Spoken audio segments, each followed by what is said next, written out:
he sees your eyes running through the night. Only takes him back, always out of sight, crawling through the night. Run, you can run, but you'll never hide. The walls are coming, you're running. The walls are coming, you're running.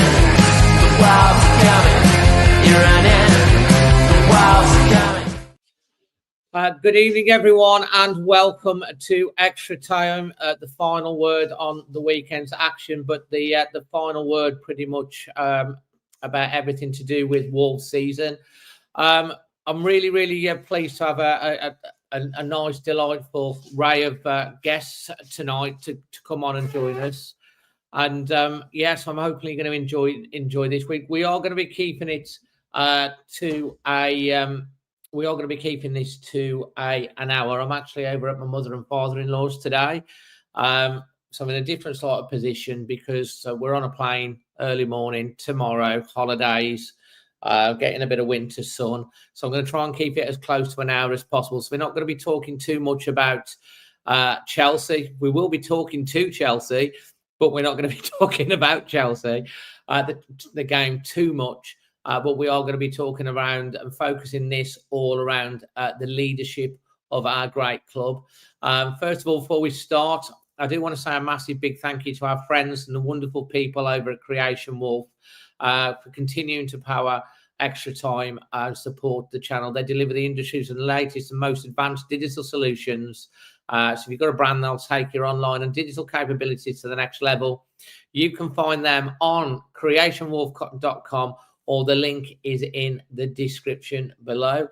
We've already got over 330 of you joining us live across platforms. So without any further ado, I'm going to introduce my guests. First of all, let me welcome to the stage.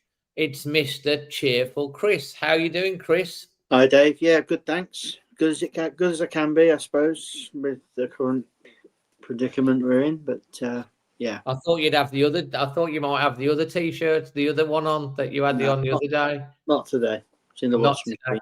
Now you've been involved with the Remembrance Day parades and everything today, I think. Yeah, I've been. I mean, it's no secret. I worked in the MOD for 26 years, and then I've worked for 11 years in the defence industry. Remembrance Day is a big thing for me. I've been down at a remembrance service at a karting race of remembrance held at Thruxton Racetrack. So I was the lead sponsor there, representing my company, and I had to go and lay in the reef and do the service and all that sort of stuff. So down in Hampshire today and got back a couple of hours ago. Fantastic. Well, thanks for joining us. Hold one second because there's a light that's just flashing like this. I've got to turn it off. It's going to give me a thing. Hold on. Sorry about that. No, that's still going. There we go. Sorry about that. Hopefully that's a little bit better. It was flashing in my eyes. So yeah, well done for doing that, Chris, and thanks for joining us. We're also being joined tonight by friend of the show, Howler, who's wearing the last year's kit and his human hoops. Thanks ever so much, Hoops, for joining us tonight, and for Howler allowing you to come on and to basically be able to let you tell the world what Howler really thinks. No, thanks for having us. Yeah, no, I hope everybody's well. I think similar to a lot of people, I've had a little bit of a winter flu, so I'm kind of working my way back to full fitness now. So yeah, good to be on. Hope everybody's well this evening. How's Howler doing? Howler doing, mate? He looks in decent spirits, to be fair. It looks as if he's getting ready to come on the pitch. I know. Well, yeah, there's some obvious jokes there, isn't there, really? But he looks a little bit staged when we like our defence, I think. But yeah, I think he's doing all right. He's doing all right. We're getting through it, aren't we? So yeah, this is a little bit of therapy for all of us, I guess. Well, that's one way of he's watching clips of that referee giving a foul on Mane. I watched that back this morning, Chris, because at the time it was like, did that actually happen? And it made no difference to the outcome, but it was It was ridiculous, wasn't it, Chris? It was. I was literally. I did a watch along last night because I didn't go again because so much had been going on. I mean, just to give you an idea, this week went to the foundation gala dinner. It was a delight to be asked to go. We were obviously, but like it's on the back of all of the other content creators, my friends and colleagues from all the other channels that supported that event. Obviously, Chris, you were there helping out on the day as well, and the people that donated and came. So that was lovely. And when you go to the foundation gala dinner, there was a young girl. She's 8, suffering from leukemia. I'm someone that luckily been in remission from leukemia for a long time. There's another girl that was dealt with suicidal thoughts and had come through it. And then there was another woman, a mom that lost her son to knife crime. And you listen to those stories. They're very emotional, and I know football is really important to us, but sometimes things are so. And then like we got like Jason's daughter as well, who's been so poorly. You know, there's so much more important things than football, but it was inspiring. And we went to see Moulin Rouge last Friday night. Didn't go to Chelsea because again we're on the we're going on all this. We just didn't go, but what did the watch along, and that tackle, the one that the ref gave the foul to the Chelsea player, I was screaming. I was going, "What is going on here?" It's just he was absolute terrible referee. So yeah, next up, we're glad to be representing the girls. We have the return of Chelsea. Hi, Chelsea. How are you? Hi everybody. I'm good, thank you. You? I'm not too bad. Tell everyone what you've been up to. Just teaching, watching Formula One, watching football. Watching. I don't know whether you can call Wolves football these days, but yes, it's certainly painful. People saying hello to you in the chat as well. So yeah, it's great to have you on again, Chelsea. I'm really looking forward to your input tonight on season, and we've also got the chairman of the trust. I think you took over from Dan at the last AGM, Keith from the 1877 Trust. Welcome and thanks for coming on to chat to everyone tonight. Keith, how are you? I'm very well, thank you, and thanks for the invitation.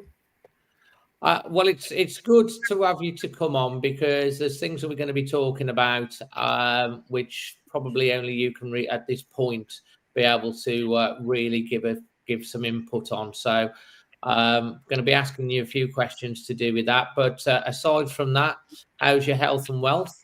I'm very tired today, actually. I didn't get back from Chelsea until 20 to 2 in the morning. You're at the game? Yeah, and I was up early because I was, again, similar to Chris, I was stewarding at our local remembrance parade. So I was up early for that. So I'm pretty tired. So I'm glad you're going to keep this reasonably short. Yeah, we're not going to be doing a 2 hour, nearly 3 hour marathon at all. So yeah, guys, look, we're going to try and keep it to the hour tonight. It was a long one last time out. If you do want to phone in, we will be getting some people on that haven't been on before recently on to the phone, and if you want to ring in. But I do want to start off. First of all, I want to start off with Chelsea, actually. Chelsea, I just want to get your general view on Wolves and where we are, because obviously we haven't had a chance to speak to you for a little while. How are you feeling as a Wolves fan and with everything? I think it's just disengaged by this point. I think whenever you go and watch a game, you just don't truly believe they're going to score. You know they're going to concede. You're not sure where the win's going to come from. I think that I don't question the effort of the players by most of them. I think it's just a lack of quality, and you just don't see a win at the moment. There's just no momentum at all. The game yesterday was just an epitome of that, really. And yeah, I think that even when you're doing the watch-alongs, you're kind of hoping for a win, whereas before you always felt like you had a chance. Yeah, just disengaged. Disengaged. I think that sums it up quite well, because No, I mean, Chris is nodding there. I'll let you come in on that with the disengaged. Does that resonate with you, Chris? I would go a bit further and I'd say disenfranchised. It's a bit more than that.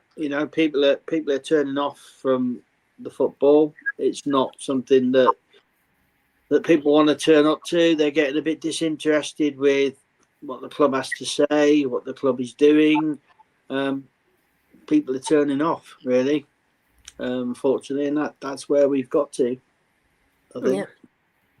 Yeah. Do you want to just come back in on that, Chelsea? Yeah, absolutely. I think I think for general, really, an enjoyment of football, I think, especially in the last year or so, has been quite challenging to enjoy. But I think when your team's struggling to even have remotely have a chance of a win, I think you're just disengaged. There's nothing really. It's nothing to look forward to, and the lack of, let's say, money into the squads has just made it even more harder. You're watching a squad that isn't capable of winning Premiership games at the moment, and looking very unlikely to get out of the bottom three at all. Absolutely, well said. I'm just going to put you back on there. So yeah, someone's just any reply from the open letter. Look, we're going to cover off all of this. All I'm going to say is the first half of this show, we're going to be talking about General Wolves. We're going to be talking about the managerial situation, Rob Edwards. The second half of the show, we're going to be talking about the leadership of the club outside of the changing room, shall we say, and everything that's gone on the side of that, as much as I can say reasonably talk about. Obviously, we try and mix the panel up each week, which is great, which is what we're doing. And Hoops, to you next, you and Howler. Been a little while since we last spoke. Are you disengaged, disenfranchised? How are you and Howler feeling? I think we're all down, aren't we? I think we're all sort of downbeat, and there's lots of words and adjectives you could use. Apathetic is a big one. Disengaged, disfranchised. I watched the game yesterday evening with a few friends who are all lifelong Wolves fans, and they're just fed up. Ultimately, we've gone through difficult times. There'll be many people perhaps on this call and listening who've seen us in every division, as I had as well, and have seen a number of relegations and promotions and heartaches and so forth. So it's not always been great. So it isn't a new experience, but you have to live in this moment of where we are right now. And to kind of add on to that point, I think a lot of this stems from the summer of the whole benchmarking from Mr. Shi and the season ticket prices. Then you've got VAR added to the game as well, and sucking the soul out of the game. And then combined with that, when your team's not performing, it was all a bit of a melting pot of real frustration. I'll be there at the next home game, as everybody else will be. We love the club, we adore the club, but we're just really frustrated. There just seems a lack of care about this club. We cared deeply about this club, but unfortunately, as we'll get on to, the powers to be at the club don't have the care. Ultimately, they're not from Wolverhampton. They're not going to have that connection, but you just like them to be a little bit more considered and give a little bit more of a shit, shall we say, about the club.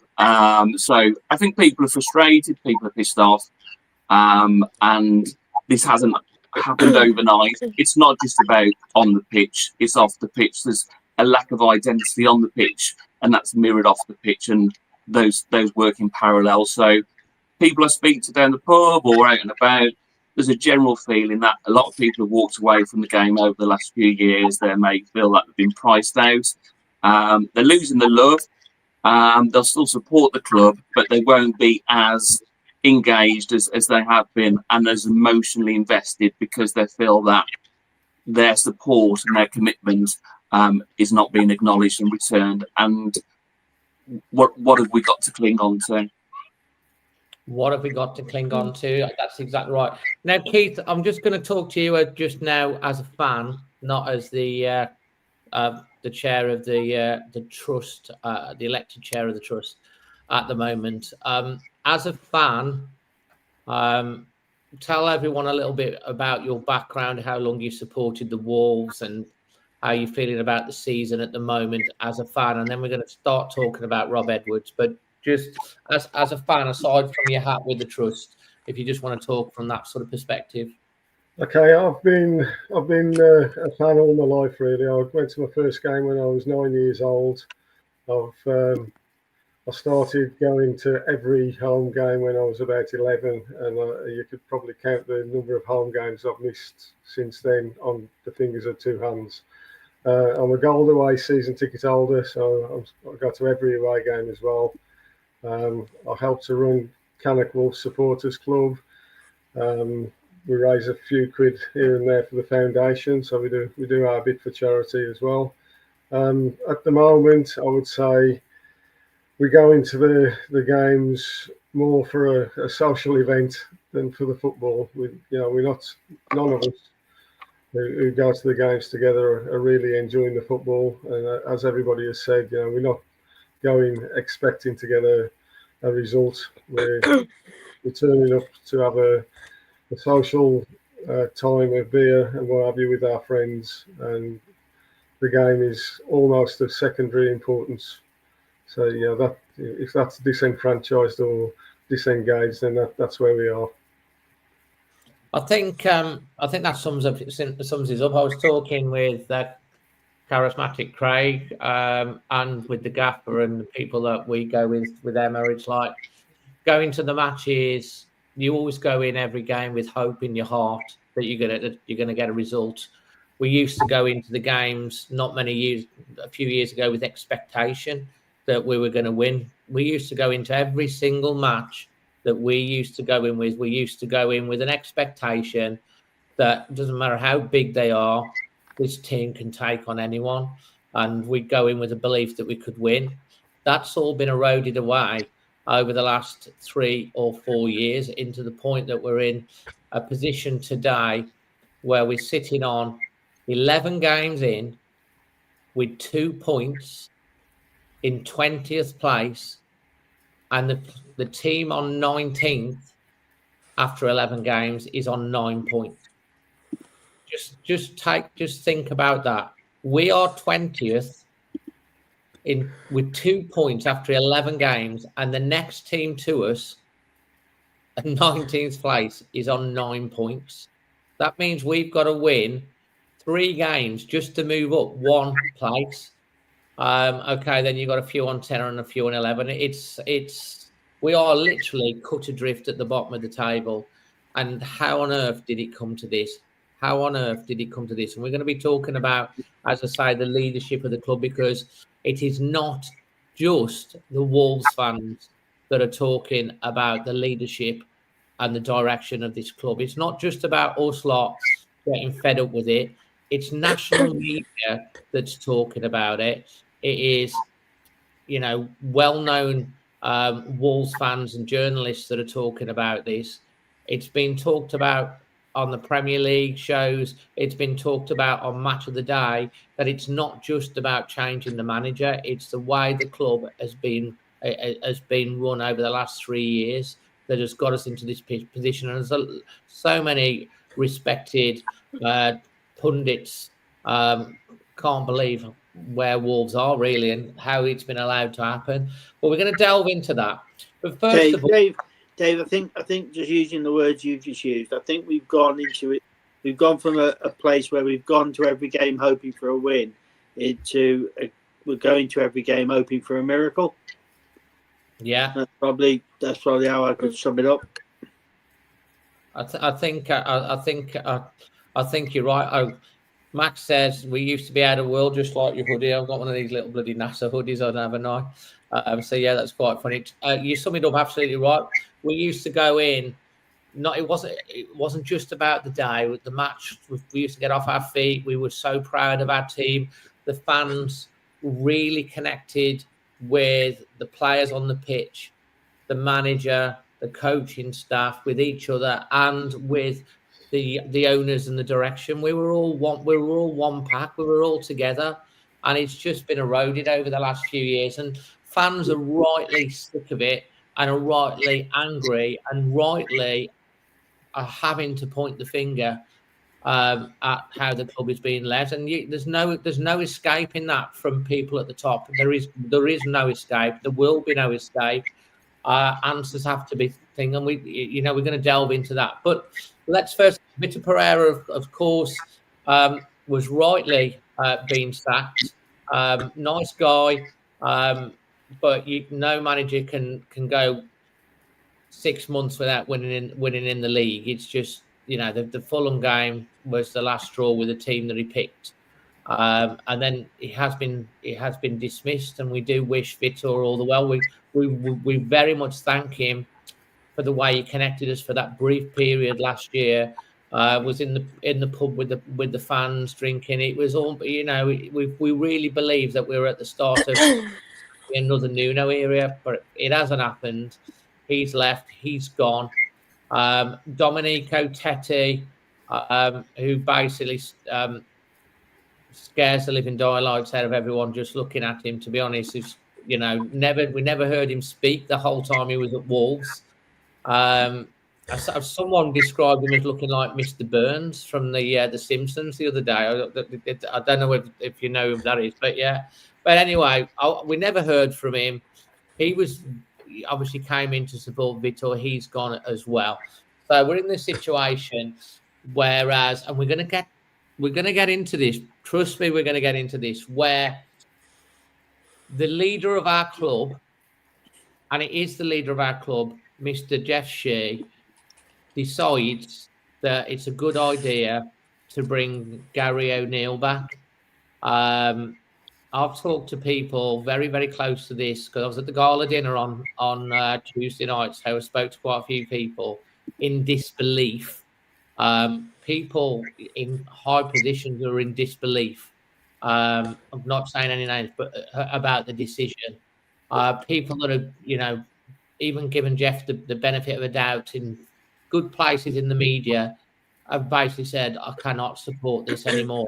Enough is enough. Because he went on record talking about you should have sacked him earlier. Chris, you sat in a meeting with the guy, apparently, I think probably Keith, where he said that, well, in your words, what did Jeff say about Gary? Yeah, he said he wasn't ready for such a big job. He wasn't experienced enough. He'd given the job too early, and it was a mistake.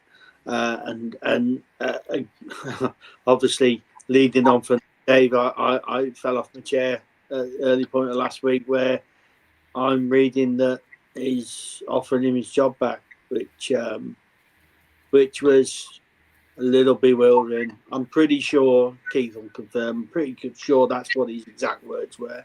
I just found it bewildering. I mean, I take my 2-year-old grandson to Wolves. It's his first season ticket this year. He hasn't seen Wolves win a game yet, and it's a good thing, for me and my son to do. 3 of us going together. And I was quite concerned because I literally said if Gary Neal was a manager, I wouldn't go in the ground again. So I was a bit worried because I wouldn't have gone. And so at least that hasn't happened. But the sheer, I just cannot believe, having been told that to my face by an individual, that then that was happening. Bizarre. So let me just clarify this, and I'll get Keith to confirm this. And Chelsea, we're going to come to you first of all on the Rob Edwards appointment in a minute. If you just give some thought to that, let me just confirm that Jeff, and I think if I'm right, Max, head of communications, was in that meeting as well. Jeff decided he wanted to meet with the trust board, but he's also gone and had meetings, I think, with London Wolves and a couple of other clubs, obviously small groups of people. Yeah. Mm-hmm. So you and Keith, can you confirm that Jeff said at that meeting that he should have sacked Gary O'Neill earlier? Oh yes, I recall those words, and you're correct. He has met with small groups of fans, including Cannock Wolves, which was another meeting that I attended with him. And to be fair, in those meetings, he was genial and open and honest. He ran in the first meeting with us with the trust board. He ran through the whole of the transfer window. He talked about every transfer that had happened and every transfer that had fallen through, and some of the rumours in the press that were complete utter rubbish, were never happening. He even mentioned one player that was on the verge of signing, but they missed, which had not even been mentioned in the press. So he was quite open and honest and answered any questions. The second meeting we had with Cannock Wolves, there were some other questions came up about the academy losing its Class 1 approval rating, and he said that it wouldn't happen. He could guarantee that it wouldn't happen. They're talking to the FA about the issues that needed to be fixed. They weren't in agreement with some of the issues, but at the end of the day, if they needed to spend a couple of million quid, were his words, to keep the Class 1 rating, then that's what they would do. So the two meetings that we went as fan groups as such with Jeff were very, very good, open, honest, genial, friendly. He bought everybody a beer. So they were quite good, really. Fantastic. Okay, so that's clear, which is why everyone was so shocked with the Gary O'Neill thing. So we're gonna come on to talking about the leadership in the second half, but that lays the groundwork. So look, things have moved on. Gary O'Neill, even though apparently he did have a contract in his hands, obviously everyone could see the fan backlash that were against it. It would have been an absolute madness move for him to come back. You want someone to come in that at least the fans can give a chance to and get behind straight away. That was never going to happen with Gary. I'm sure, nice fella. Was on the Sky last night. He was asked questions. He looked very awkward when he was asked the questions about the Wolves thing. He had to deal with that. But someone that I've been talking about for a little while, and Gary, this is Rob Edwards. Was it already in the frame and in the mix? A lot of people thinking, why would he leave Middlesbrough? The fact of the matter is he has a big affinity to Wolverhampton Wanderers.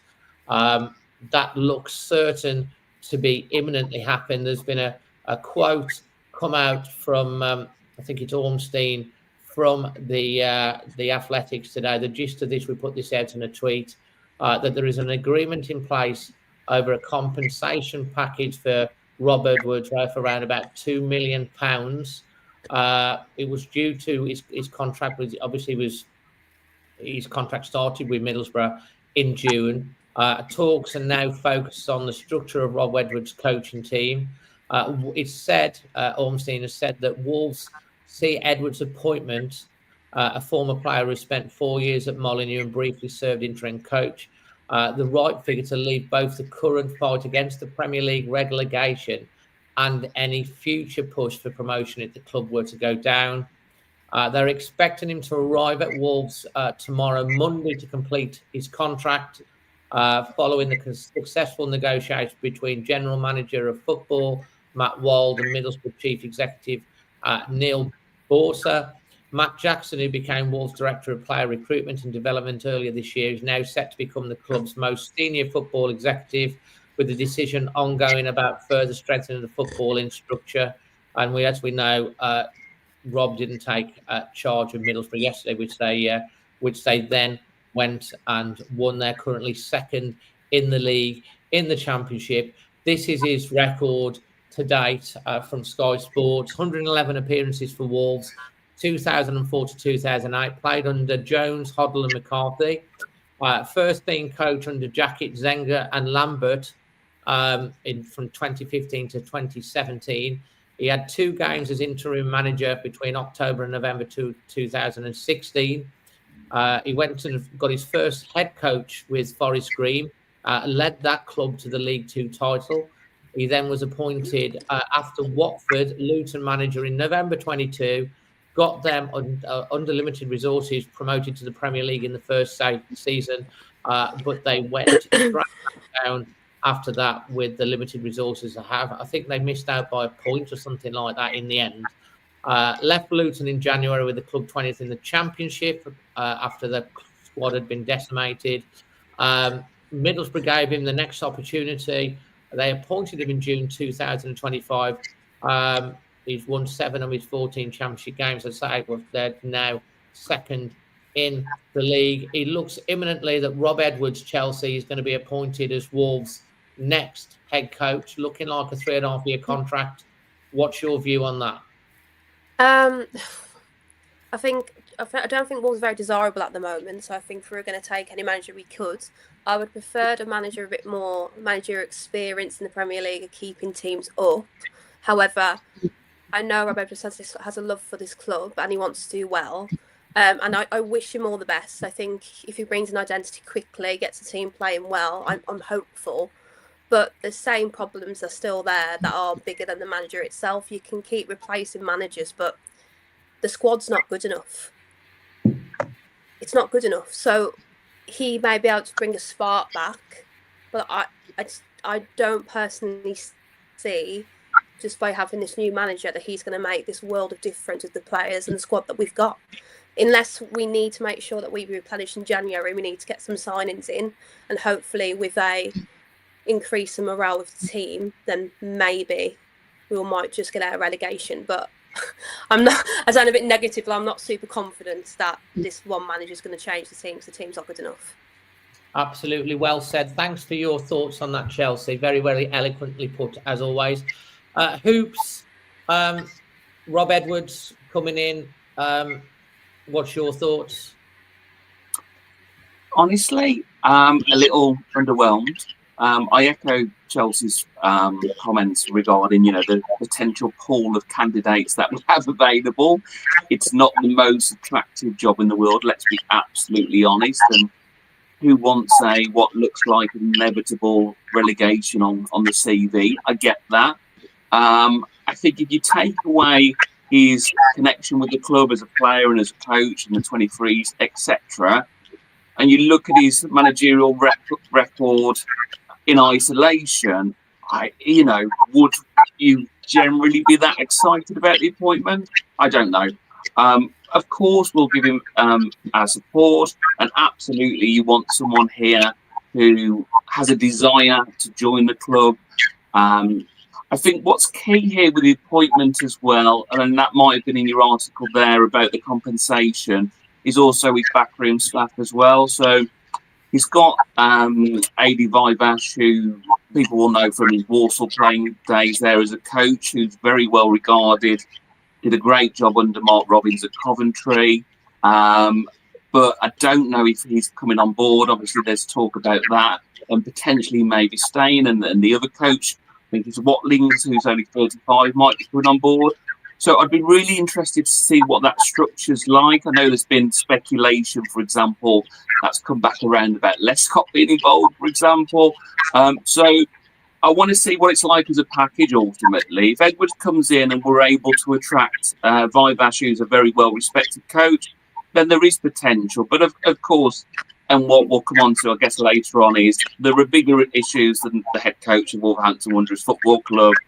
And also, ultimately, the tools that he has and the tools that are available to him in January, it would be a difficult job for anyone. I wish him the best, but if I'm being absolutely honest, I'm pretty much underwhelmed by the appointment, if I'm honest. Some good points. I'm going to come to you next, Chris, in a minute, and then Keith on this. The Vivash thing, I think, as Parv has just said on here, he don't know if he's coming. That's a good question. He took the Middlesbrough game at the weekend in Rob's absence, and they won the game over a Birmingham team that's playing really, really well in the last couple of games, probably because they've got Tommy Doyle now starting and playing in the middle of the park for them, and he's getting games. All of a sudden, they've started picking up with getting some results. He might see this as an opportunity to stake a claim to become manager. However, if they do bring in another manager, Vivash might then be not part of the new manager's team, and that might mean then he comes with Rob. So, be an interesting one to see what happens with that. Julian Lescott, he's been doing quite a bit of punditry, but I do think he's been working with the England setup with Carsley, I think, as a coach. Chris, you're nodding on that, so I'm going to bring you in onto this with regards to Rob Edwards. Yeah, I think Lescott's also been coaching at Man City as well, Dave. Yeah. Under 21s as well. Viv Adrian Vivash was at commentary with Mark Robbins. I don't really want to get your channel in trouble, but if anyone wants to Google why commentary, please do. I'm not that bothered if he comes or not.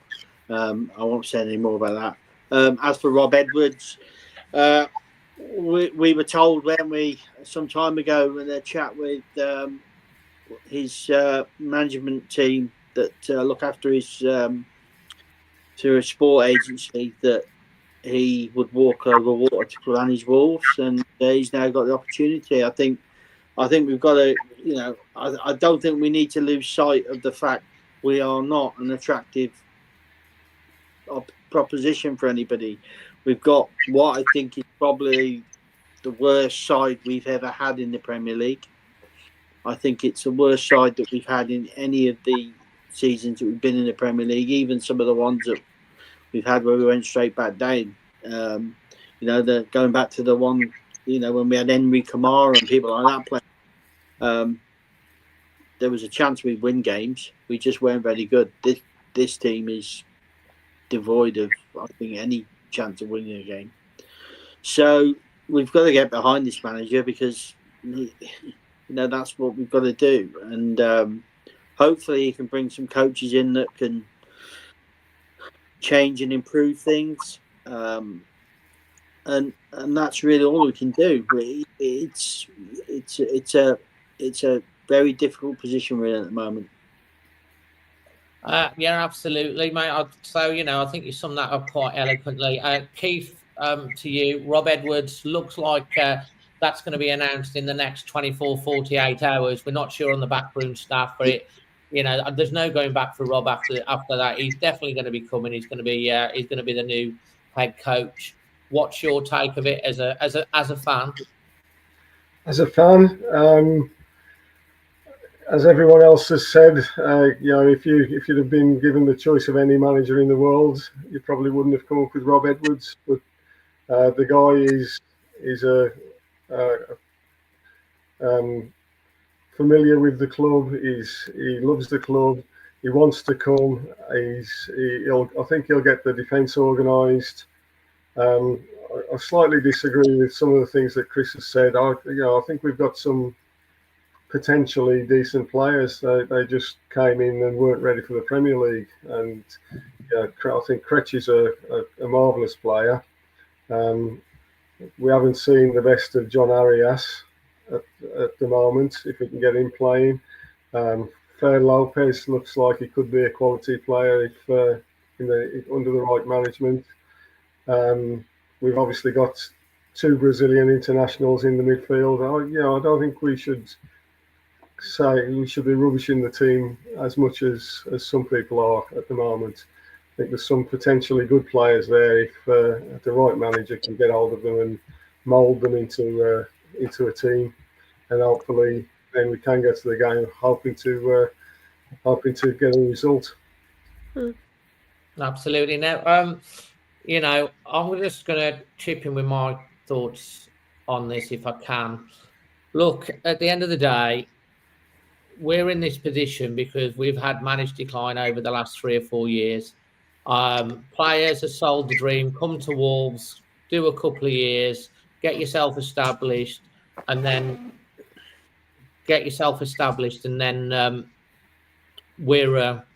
sorry about that.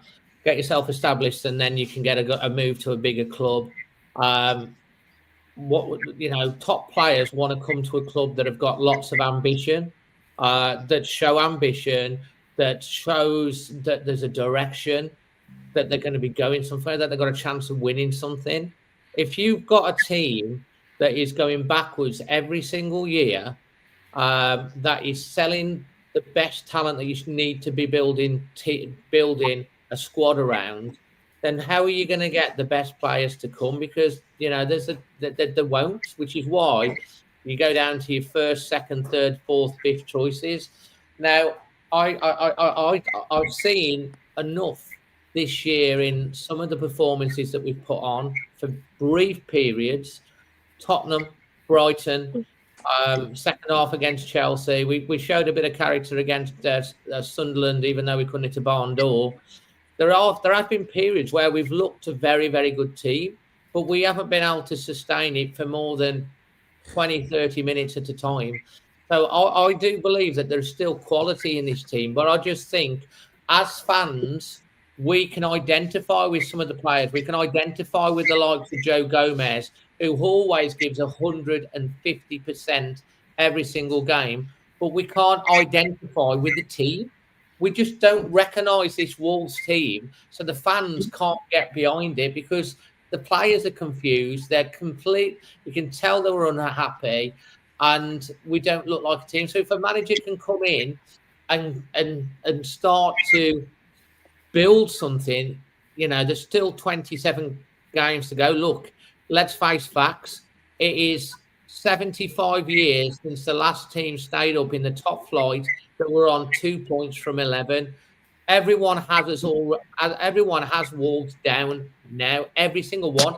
A lot of the Wolves fan base have us as already relegated. I'd be using that and saying everyone's rotors off and getting to a siege mentality and to try and prove everyone wrong. Now, Rob Edwards wanted to come to this football club. He wanted to come. I'd rather have a player that wants to come and play for us and fight for this team and fight for this badge, and a manager that wants to come and understands the Wolves and what it is to be a player, what it is to be a coach, what it is to be a fan, to come to this club, to be able to motivate this team. He wants to be here. So I'm pretty sure that every single Wolves fan is going to get behind Rob Edwards, and we're going to fight with him when the players are on the pitch to the end and be the 12th man, because the players, Rob Edwards and the team, they need us more than anything. If we give up on them, then we've got absolutely no chance. If he falls short at the end of the day, it won't be for the lack of trying and for the fans supporting him. So, look, I implore every single fan, regardless of whether you think, oh, it's Rob Edwards or not, he has Premier League experience. He's been there. He's learned a lot. He's going to bring in a coaching staff. People going on about Jonley and Lescott, again, played for Wolves. He's been coaching at Manchester City, apparently under Pep Guardiola, and for the England under-21s. He's not stupid. Let's see what happens. And when Rob Edwards comes in, we get behind him and we get behind the team. And if we do that, and then there's half a chance. If we give up, if we wave the right flag, we're done. You cannot give up. The ownership question and the leadership of this club is a completely different question. And we're going to get stuck into that right now, because the fans have had an absolute and listen, I'm quite a balanced, chilled out guy, and I'm very grateful for what Fosun have done to get us out the Premier League, out the Championship, and for the wonderful 4 years that we had under them. But some of the decisions and the strategy from the top, you know, you try and think, have they learned a lesson? Have they learned the lesson? The proverbial, has the penny dropped? Well, when you're trying to bring back Gary O'Neill, all credibility has gone from the whole fan base as a leader.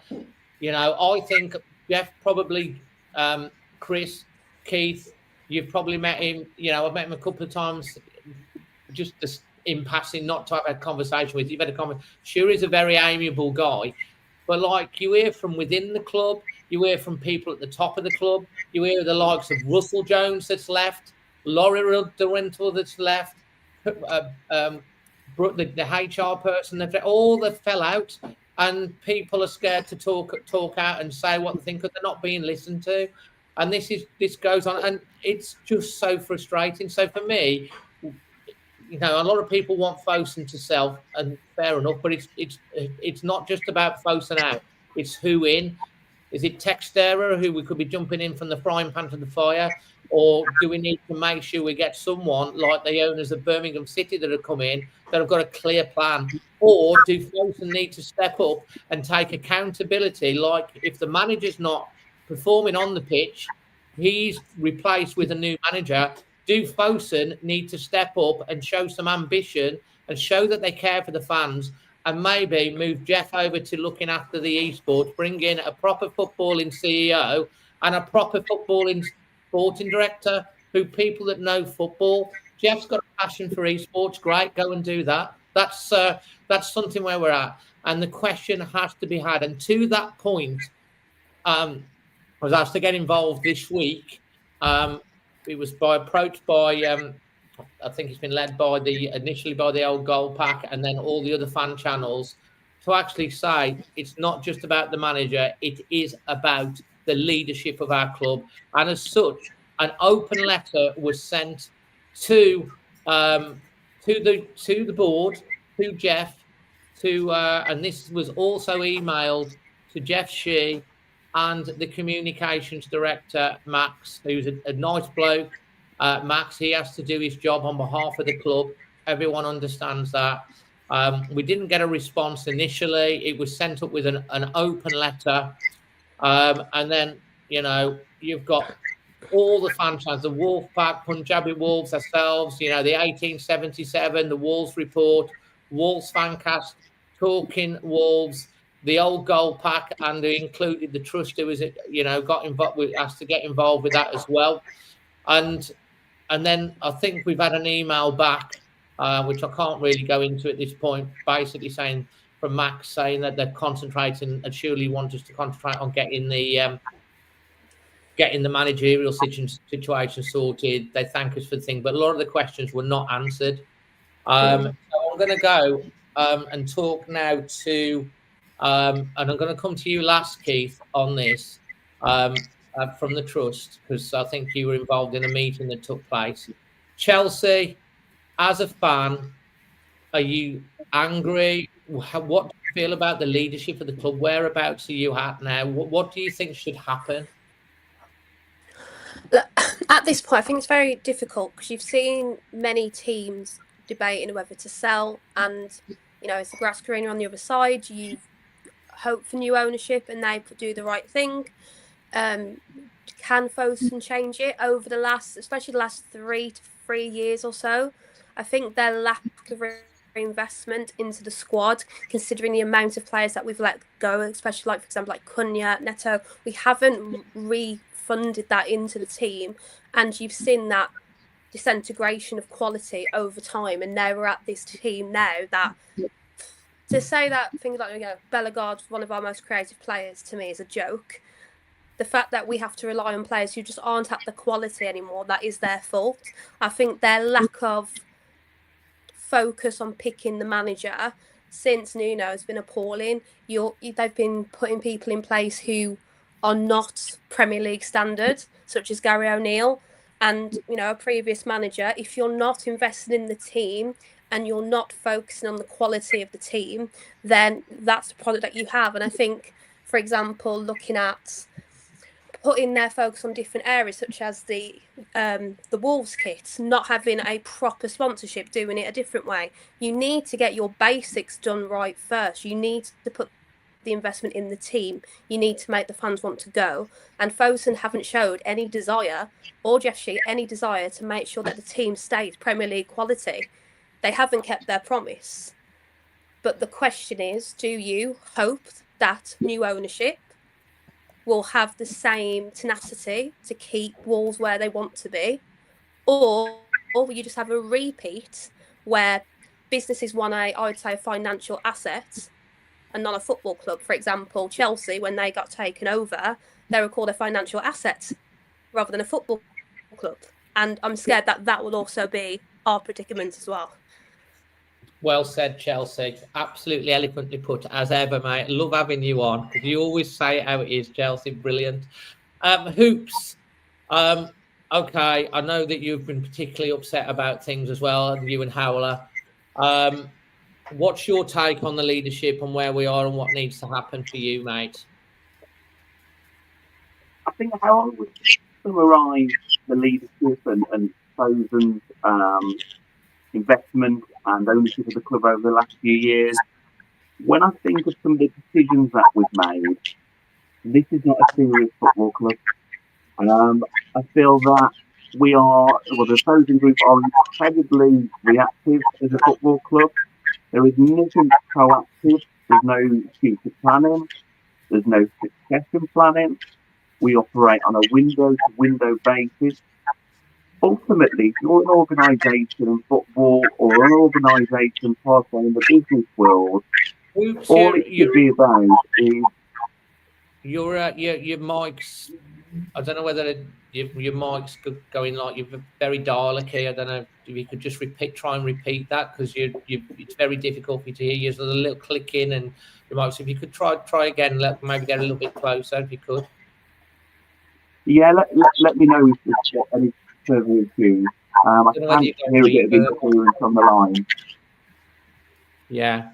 Carry on anyway. We'll try and pick out as much as we can from what you're saying. Yeah, I guess to summarise, Dave, my concern is that the club and the ownership structure are very reactive, not proactive, and there's a lack of foresight and planning at the football club, and we've seen that with the dismissal of head coaches and a change of tax of but I'm getting a lot of interference, guys, so I don't want to distort your listening pleasure, so I will opt out and perhaps come back in or go from there. Yeah, try and see if you can sort that mic issue. Might be a reverb on your thing. You might need to do noise cancellation or something like that. Chris, as a fan, talking now, because we talk often as a fan, not with anything else other than your fan point of view. What needs to happen? Well,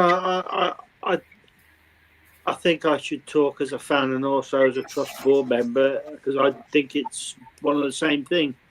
I think, look, I don't think we can move away from the fact that what the owners did when they first came here, and we shouldn't forget that.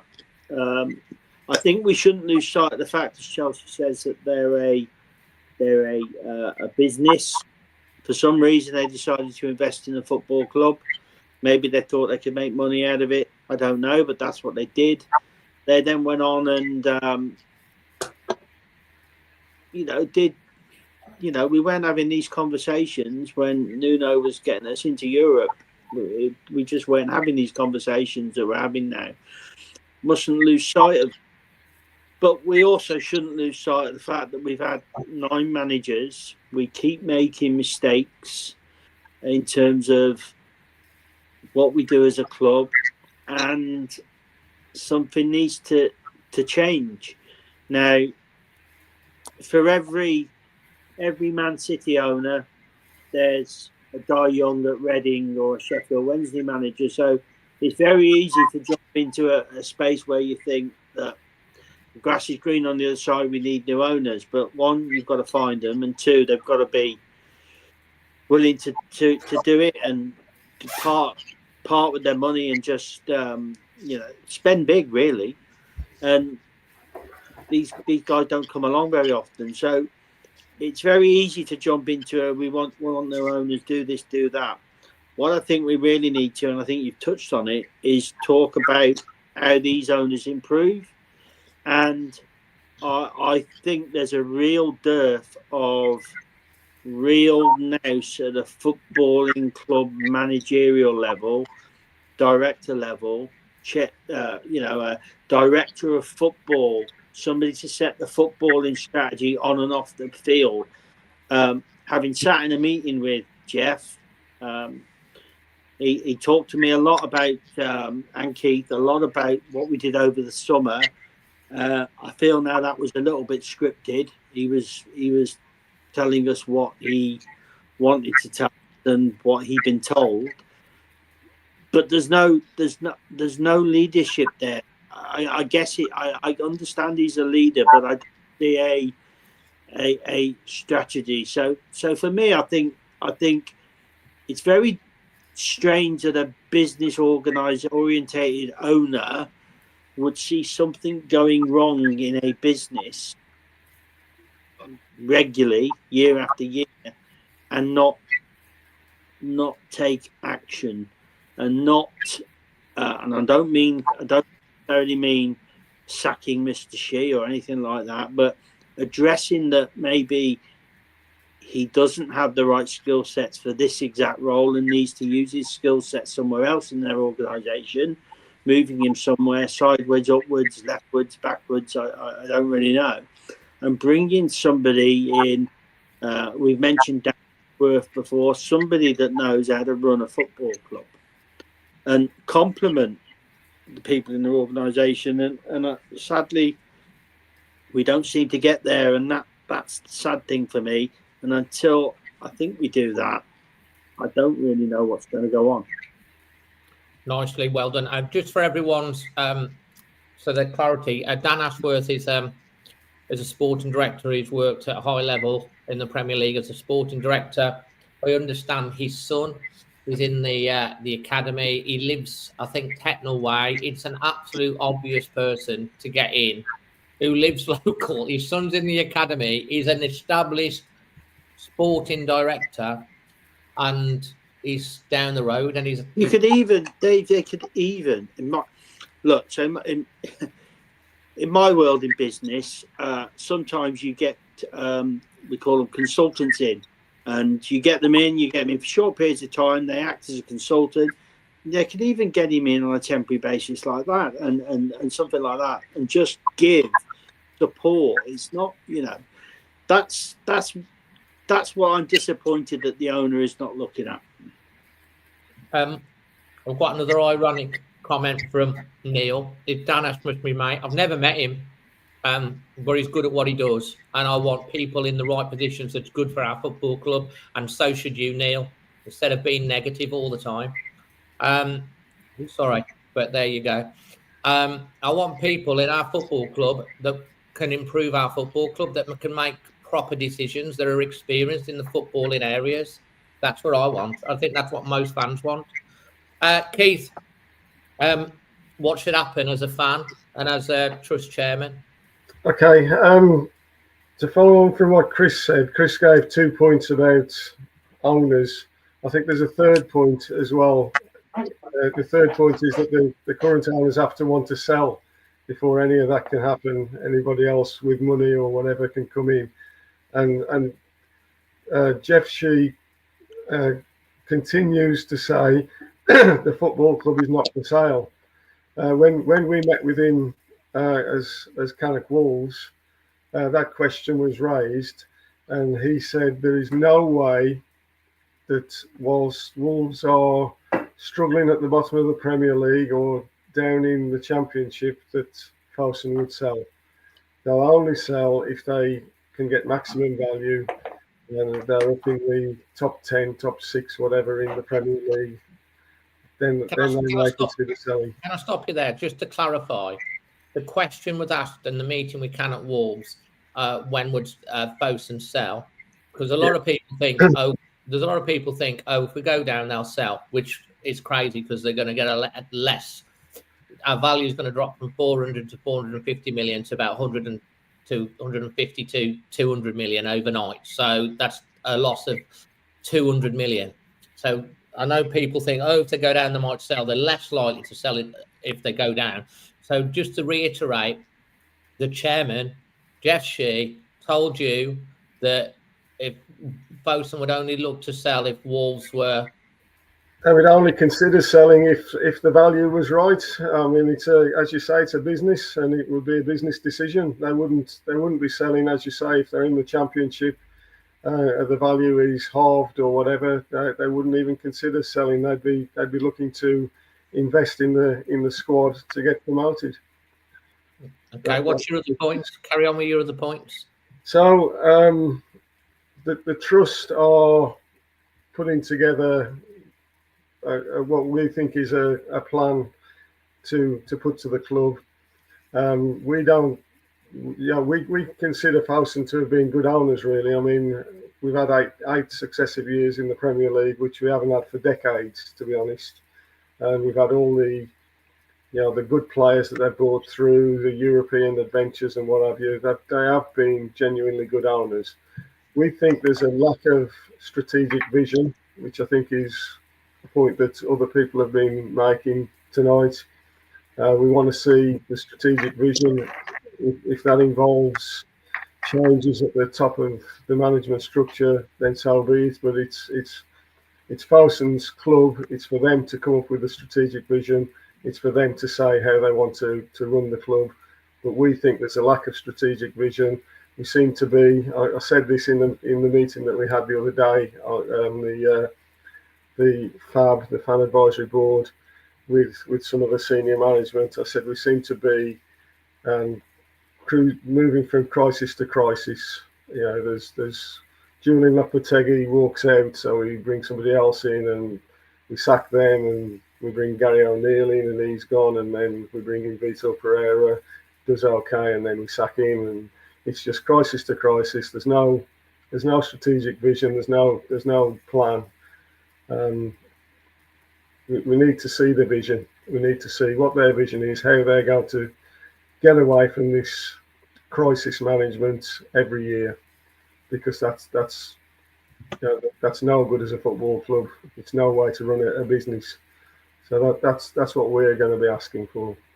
Well, on those points, Keith, I just want to bring everything back to the so-called, whatever it's been called, Wolves Fan Alliance, that's been called between all of the major podcasts and fan groups. On that, how important do you, as a trust, feel it is to make sure that all the fan groups are aligned and involved in the process? Absolutely, we need everybody unified. But I think from the feedback we got from the club when we had the meeting with the Fan Advisory Board and the senior management at the club, asking, sending that open letter that we did, asking for Guo to remove Jeff Shi as chairman. They said, "How can we answer that? How can we answer that?" Can I just bring you in on that, because that was not what was on the letter. That was not what was on the letter. It didn't actually ask for the removal of Jeff Shi. It said that lots of people, most of the fans, do not believe Jeff is the right person to take us forward. That's a lot different from saying he should be removed. There's a loss of confidence in him, in his leadership. I think the wording on the letter was something like, to Guo, do you believe that Jeff Shi is the correct person to be running the club, or something like that? If you read down towards the bottom. Well, it's on the screen there. You can all read it for yourselves if you want. I'm trying to read it for myself. It says, "We call on Chairman Guo, chairman of Fowson, to engage directly with supporters and provide clarity about the long-term vision and leadership structure. Many no longer feel confident that Jeff Shi is the right person to take the football club forward." That doesn't call for his direct removal. That basically said that there's a lack of confidence. And I think everyone has a lack of confidence when you've got your chairman trying to reappoint the last manager that he sat with you guys in a meeting and said that he should have sacked him sooner. So I think that's fair comment. Dave, let me finish, Chris. Let me just finish, because I also think that, Jeff's got a very passion for esports, and that doesn't mean, like I think what you were saying, Chris, he might get moved up or to somewhere else. Go on, Chris. Just to come back to you, what that letter said, the wording is actually asking Guo if he's got confidence that Jeff can do his job. That's what it's saying. And to be quite honest, no manager is going to talk about an individual in his line management chain, his subordinates, publicly and say that he's not. So it really was asking. We had Vitor Pereira that was talking about Andre and talking about various players needing to do this, not doing that, not training well and stuff like that. Yeah, but that's usually when managers, it goes wrong for them, Dave, and they start blaming the players, and it's the first thing out because you lose all you know. So look, in business, you don't start, shit talking all of the people that work for you. It's not good. So I think you're both kind of right in what you're saying, but the premise on what the letter was doing was asking whether Jeff's good enough to do the job, and I mean what Keith was alluding to, the feedback really was people in the club are not going to answer that. Do you think Jeff Shi is good enough to do the job? Do I think so? Yeah. I think you just have to look at where the club currently is, and something needs to change. Whether he's trying to do too much and spread himself too thin, or trying to manage elements of it that he's not got the competence for, that's one thing. And like I've said, if we bring in individuals that can complement them, that means he moves sideways, move upwards, move backwards, however you want to put it. And he doesn't have to take some decisions that he's taking that lead us where we are now, then I think that's a good thing. Yeah, and I think you hit the nail on the head there. That's what I'm saying. We want footballing people in footballing positions, and not necessarily the chairman of Post and Sports that's doing everything and making decisions that people at the top of the club aren't even happy with from conversations. Keith, back to you. Thank you for being so open and honest about that. You said off the back of this letter that was put together by all the fan channels, you apparently had a call from Wolves, and then there was a meeting that was called with the Fans Advisory Board. Yeah, what happened was the trust formulated a second letter, which was sent via the Fan Advisory Board with the agreement of all of the WFA, as they're called, which was a snazzy name that actually was first mentioned in the second letter that was put together by the trust. So that letter was sent in via the chairman of the Fan Advisory Board, Marcus Passant, and basically saying you haven't responded to this open letter. We think you should be at least acknowledging the fact that you've had a letter and providing some response.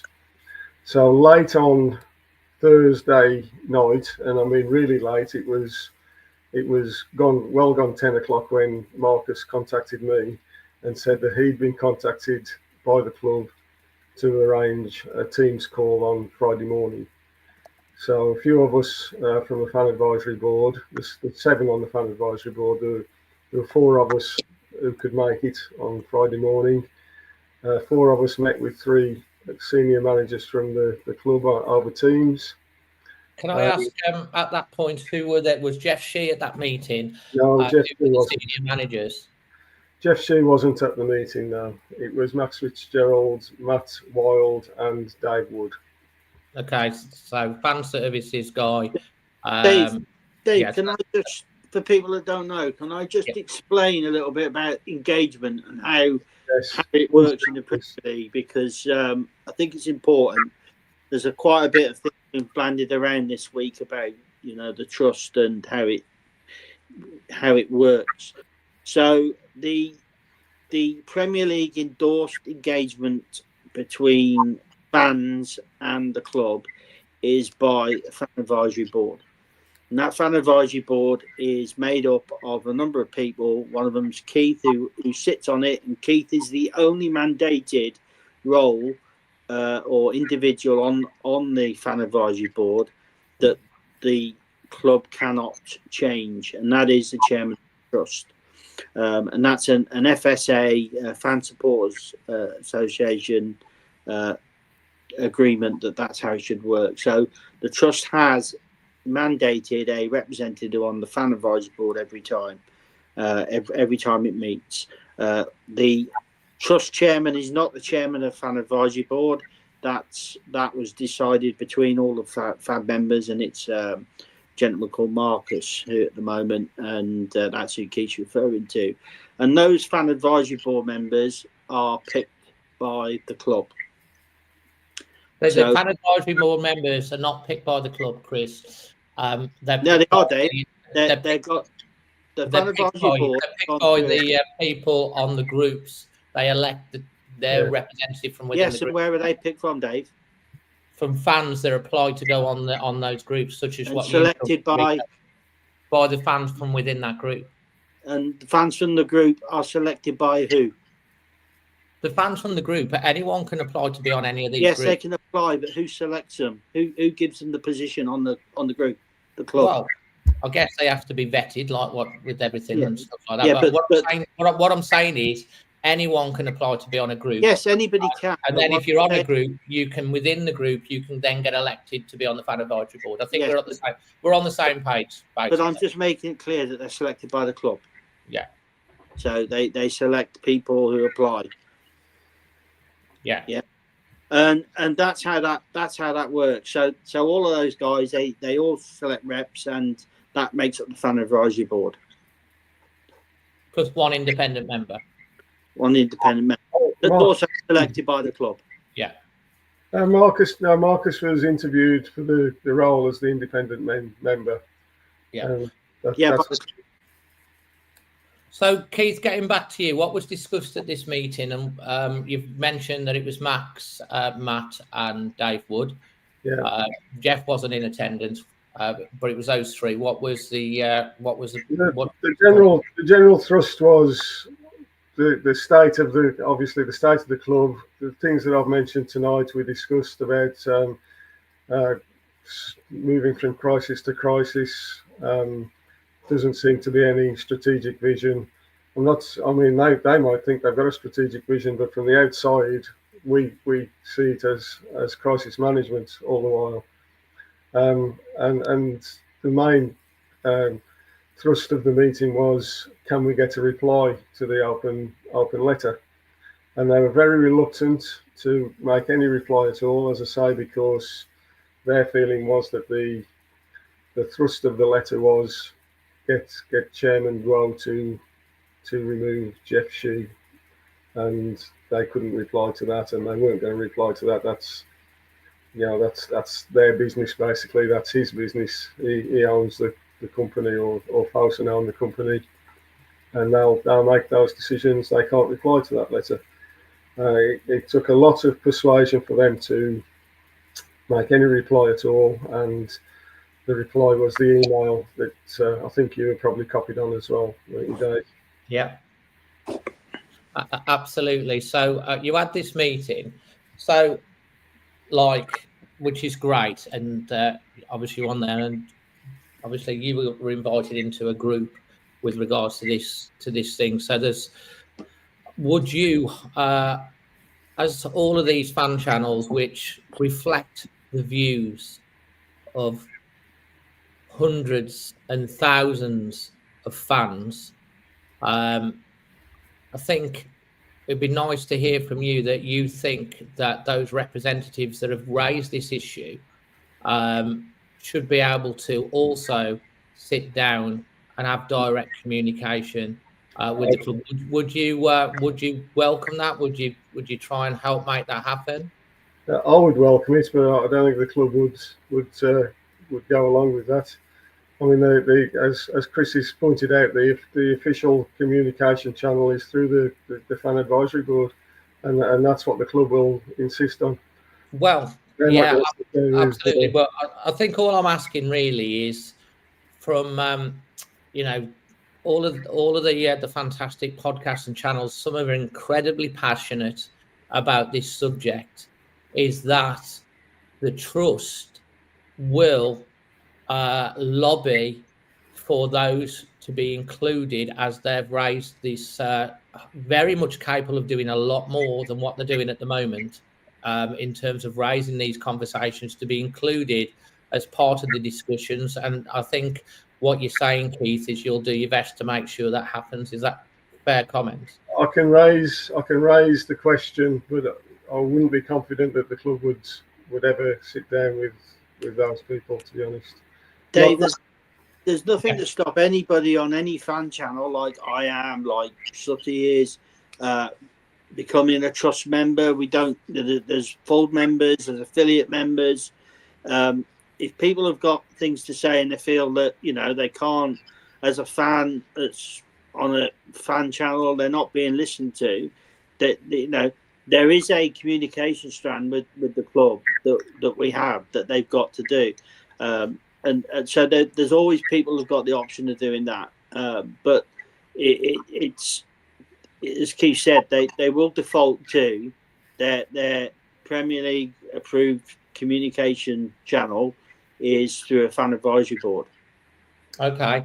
On that, what was my next question that I was going to ask? I was going to ask you that it's just gone completely out of my head. What I was going to even ask the next thing. Oh yes, on that matter, Keith, Chris, you recently sent an email out to your members asking what they want to have. I think you've got about 150 individuals and some group memberships. I think a lot of people will want to know, and I'm doing this from an independent point of view, and I'm going to ask the tough questions, the likes of which we'd like to see the chairman of Wolves come on to a channel and sit down with us and answer the tough questions that the fans really want to know. Has there been people within your membership asking the trust to organise protests at Wolves? There's been people expressing a lot of different views. Some people are supportive of Fosun. Some people are anti-Jeff Shi. Some people are less anti-Jeff Shi. We've got, as you say, a lot of responses. I don't know whether anybody was actually saying we should be organising protests. We've had a lot of discussions about the potential for protests. We've done a risk assessment. We know the implications of trying to organise a protest if we got to that stage. We don't think we're at that stage at the moment anyway, but if we did, the implications are fairly huge in terms of costs and organisation and stewards and whatever. So, as I say, we have done a risk assessment already on that in case we get to the feeling that we're at the stage where we want to do a protest. But as I say, we're not at that stage at the moment. We're still trying to be a critical friend to the club and suggest what their sort of course of action should be. And we're thinking that we want to see their strategic vision going forward to avoid the sort of crisis management that we've had for the last 3 years, probably. I think we can. I think we probably can say. In a second, yeah. Go on. I think we probably can say, Dave, that we have had quite a lot of feedback from surveys that we did against all the trust members, full members, and that subsequently we have shared that with the club, and that's warts and all. We've shared everything with them, so they can see the full spectrum. As Keith says, there's a full spectrum, and it's no different from society. The trust members, you've got people that are very upset, people that aren't that upset, people that are, wanting to set the world on fire, other people that aren't. So, so that's how it is. That's how we are. No, that's fair. Chelsea, I know you've got we've got a Q&A coming up in a second, so they can ask direct questions. The people can ask direct questions. Chelsea, and I know you've got your shoot off, and I'll Keith, Chris, we've probably got about 15 minutes left of the show. So, I do want to get through people asking some questions that they can. Chelsea, final thoughts from you on all of this, and what's the best outcome that you'd like to see happen? Best outcome, I hope that our new manager has the support by Fosun, has the funding, especially in January. January's just around the corner. I hope that we can somehow get our way in, make sure that we don't get relegated. I think with how Fosun have been the last couple of years, it's kind of hard to see that at the moment. I think if fans want to protest, they have every right to. They have every right to express their views and their opinions. It's their club. Players go, managers go, owners go, the fans remain the same. So if they feel like they want to do that, they have every right to. I just hope that Fosun reinvest into the team, give the manager what he needs to do well, and if they don't, then they've proven for the last 2 or 3 years they're not investing in the club anymore. I'm very thankful for what they did in the first 4 years. However, their commitment in the last 4 has not been good enough, which shows, as most people have already said tonight, lack of vision, lack of long-term goals, and they need to decide who the managerial role should be. Those at the top of the system, are they in the right positions? Are people in the right roles within the club? Are they doing the best that they can do for this club? And yeah, we'll see. Absolutely. Can I come back in, guys, please? I've just seen a couple of the comments that you flashed up on the screen. Somebody said risk assessment bollocks, we'll protest, and somebody else said it sounds like the trust are here to stop us from protesting. Everybody's got the right to protest if they want to. When we were talking to the Wolves Fans Alliance, which it's being called now, they were asking the trust to organise the protest. So that the trust don't feel we're at the stage where we should be having organised protests, and we don't feel that we're ready to organise a protest. We don't feel we've got the capacity to organise a protest. If people want to protest, that's fine, but don't try and get the trust to organise it for you, is all I'm saying. Keith, I mean, that's, I'm sorry, mate, but like, you are the FSA registered body. You are the actual FSA registered body. You're the trust. You see West Ham and other clubs that sort of, I'm not saying that we should at this point, but the trust is the registered FSA body of the club. So it is the responsibility, something like that, of the trust, because of you're an elected board and you've got members, and if they're asking for it, you have to listen to your members. And a lot of the Wolves fans, they're very, very, very angry. I'm quite, as some people say, I have a laugh. I always try and look on the positive. I'm a half glass full. Sometimes I have to have these honest questions on my channel just to be open and thingy. But like you say that you're looking into it, if it gets to that point, I don't think anyone on the Wolves so-called for Wolves Fan Alliance at this point in time are saying at this point there should be a protest. But if they're talking about a protest at the Man United game, and that's less than a month away, and nobody's ready for it. It'll be a damn squib. There'll be 150 or 200 people turn up and shout at the Billy Wright statue. And Keith, you are really not in touch if you think that. People are angry. People are very angry with regards to that. It won't get out there with just the trust saying it. The podcast and the fan channels and all the other supporters groups amplify the message that comes from you guys. And that's kind of like why the trust for to do it. I'm not saying that has to happen. I'm not saying that.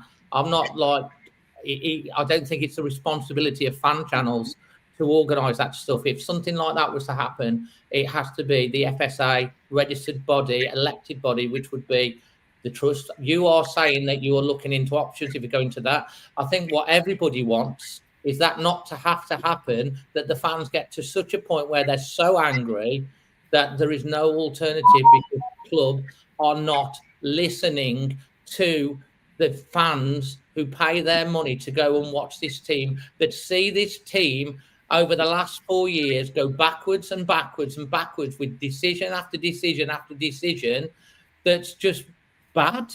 And the fans have had enough. The national media are talking about it on Match of the Day. Let's listen to Jackie Oakley, which is what she has to say. Dave, before you put Jackie Oakley on, you've referenced West Ham and their protest. Just so that you know, that West Ham protest has taken over a year to organise. Okay. We've spoke to West Ham Trust about that protest. It's taken them over a year to mobilise and organise that. So that's what Keith's trying to. And I think you're coming across eloquently. And it's my job to sit here and play devil's advocate and ask the questions. That's what I have to do, because. And I'll also say it doesn't need the trust to organise a protest. You could have an Always Wolves protest tomorrow. Well, I'm not advocating for that. Well, you're not. You're hiding behind it now. So come on.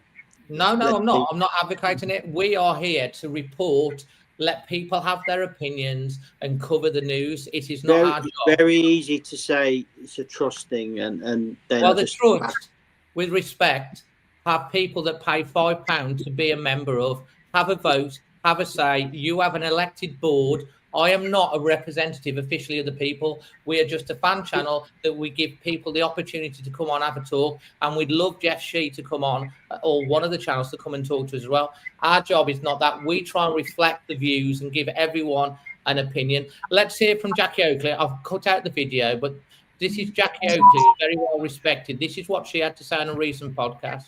I understand that, but how disastrous would it be? Or is Wolves in good shape if that happens? Well, they are in better shape. They've been steering clear of the FFP issues, or what it's called these days, and they've been okay in terms of their business dealings in the summer.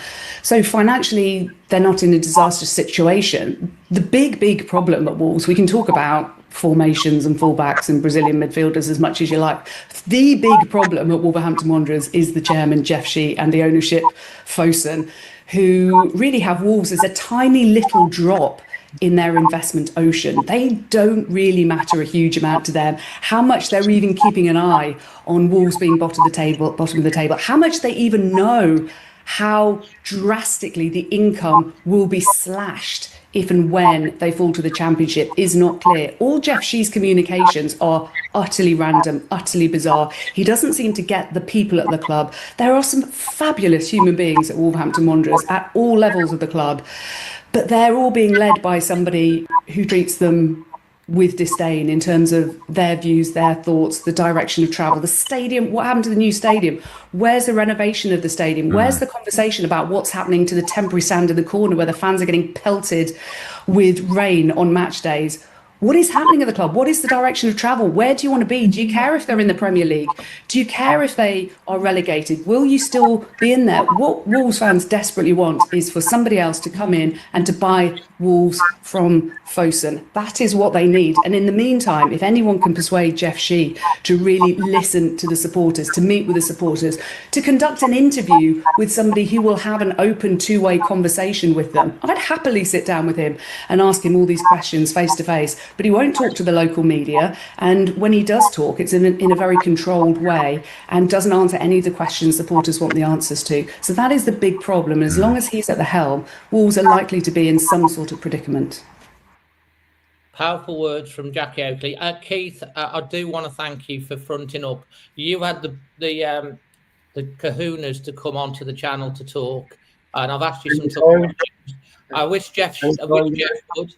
I'll have to ask you those questions. So thank you for being so honest in your answer. I really do hope that you will advocate for all the passionate podcasts that are around there to be able to get that sit down with Jeff as well. We're going to go to a Q&A now. So if you've got questions, for Keith, Chris, Chelsea, or me, Hoops has had a shoot off. We've got 5 minutes. Feel free to ask your questions. Chris, I think you've got something you want to come in with there. Thanks as well for being so honest, mate. You're a good friend of mine. But I have to, I have to do my job when I'm on the channel. Well, I'd say, Dave, a lot of negativity about the trust in the chat. Now, if these people have different views to the trust, we're there to represent our members. If people don't join the trust and don't let the trust hear of them, we can only represent what we're messaged.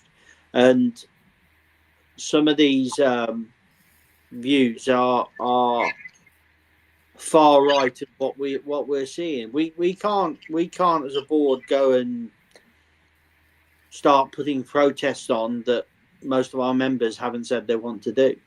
And that's me as a board member. Now, you know, on your channel, Keith put some flags up there that he's took into the ground, and it's his protest that he's going to do. And I will stand right behind Keith when he does that, when he does his next protest, because that's what I want to do. But that's Chris Humphries, the Wolves fan, not Chris Humphries, the Trust Board member. So, you know, people have all got different views on what they should do and how things should be done. But that's just how it is. No action. I'm just going to say, someone said that it's Sutty's week off again this week, but the link's in the description. Anyone can come and jump on the ring in. So yeah. So is there any questions? Someone was like, Keith, I know you might laugh at this, but someone wants to know what your favourite film is. I don't understand why the question, but the Shawshank Redemption is my favourite film. Yeah, that's what we mind. Have you got a favourite film, Chris? A bit light-hearted.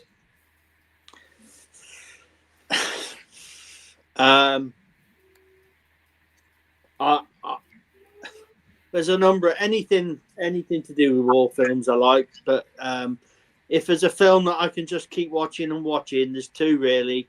It's any of the Lord of the Rings series or the Matrix films, which some people don't do sci-fi. Keith, for example, Keith Sutton, he don't like sci-fi, but Matrix or Lord of the Rings, I'll stop and watch them all the time. Yeah, absolutely fantastic films. Both. Some people are going, I like this one. It's quite apt at the moment. Neil White said the Great Escape. That's it's going to take a miracle. It's going to take a miracle. That's for sure. A question for you and for Chris, for both of you. JS96 says, have you accepted relegation? No, a winner never quits and a quitter never wins. I'll accept relegation when it's mathematically impossible to stay up. Absolutely. I'm kind of in that camp. I still believe that you've got to, like I said earlier, we've got to get behind the players. Yeah. We've got to get behind Rob Edwards. No matter what the upset is off the pitch, we've got to get behind him, and we've got to fight. We've got to show the fact. We've got to show the players that we're ready to fight alongside them for, you know. And if it's siege mentality because everyone else has wrote us off, then so be it. Chris, do you think we're down? I'm well, you know, Dave, you're Mr. Positive, and you know, you know I'm not like that. So I can't see us getting it. You know, this is the guy that said we weren't going to win any games last year till November, and I was almost right. I just can't see it with these players, and I can't see. I haven't got the confidence that if Mr. Edwards had given a shitload of money in January to sort the problem out, I can't see that is going to be invested in the right way to turn things around. So I think so. I think I can't see it. I think that's a really honest. We've got Sutty's finally here now, so he's WhatsApp me. It's his week off again, and here he is. Sutty, you've got your ringing in on your week off. You're on mute. You hear me now? He's only come on because I said I like the Matrix. First of all, before you get started, have you got a favourite film? And do you think do you think we're down? Dead Man's Shoes. That's one of my favourites. Yeah. I think Jeff's in Dead Man's Shoes kind of territory at the moment. And what was the other question? Do you think we're down, or do you think we've still got a chance? I can't see us staying up, Dave. That doesn't mean that when I protest, Dave, that I don't, again, lost voice again from yesterday from singing, Dave. The fact, Today, mate, I wasn't there yesterday, and I can tell you, but especially in the first half, all you could hear was the Wolves fans, mate, singing. Chelsea. Nobody is protesting against probably one of the worst sides we've had in Premier League history. Nobody is protesting against that. Hundreds and hundreds of people stood behind that flag on the way in yesterday, Dave, which, might I add, was refused entry into the ground.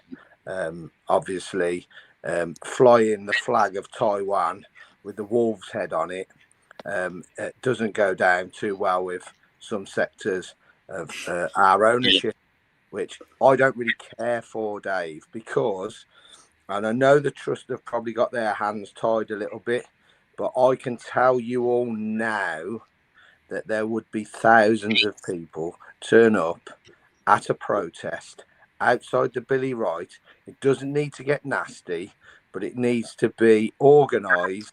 I don't think it would actually take much to organise it, but it would have to have police permission, I'm pretty sure.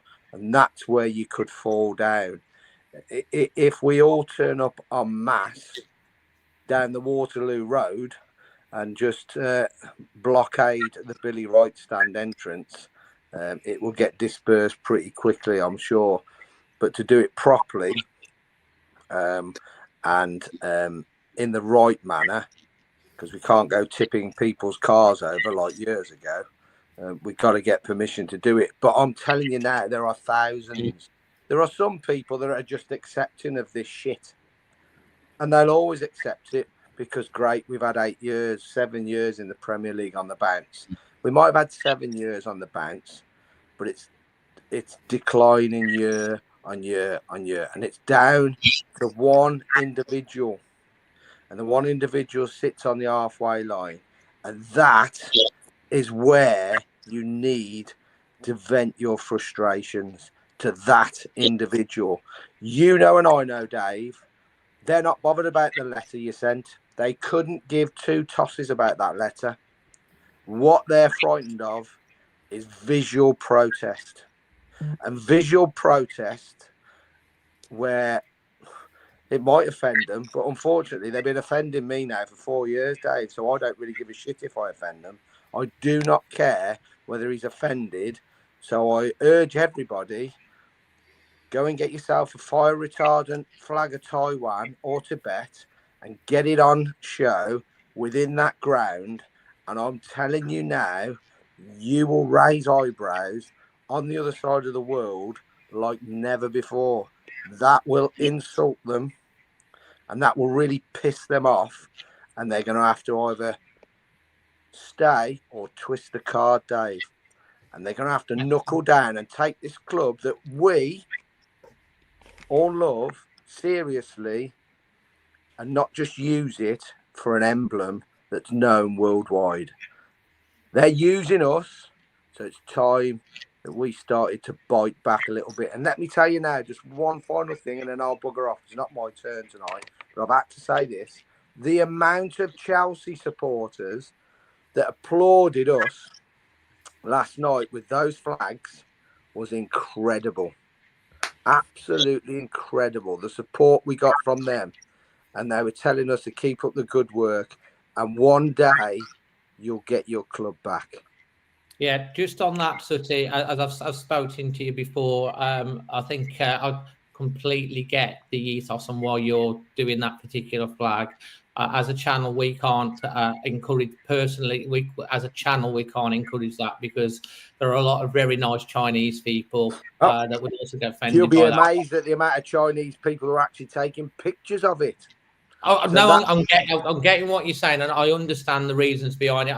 I think there's some rule about national flags. The Premier League, Dave, there's a rule about national flags. It's a Premier League rule. You can't show. I did put it in the channel today. That it goes going back to what Keith was saying about talking to the police about protests. Myself and Keith and Keith and the Trust, we've seen the form that you have to fill in to send to the police. And trust me, I spent as I said before, 26 years working in the government organisation, and somebody's turned that into an art form just to get the protest signed off. It's shocking what you've got to do. So it's not as easy to do it properly and officially as people think. It's easy just to go down the road and do one, as I could do with Keith tomorrow with his flag, and I'd quite happily go and stand with him and wave it.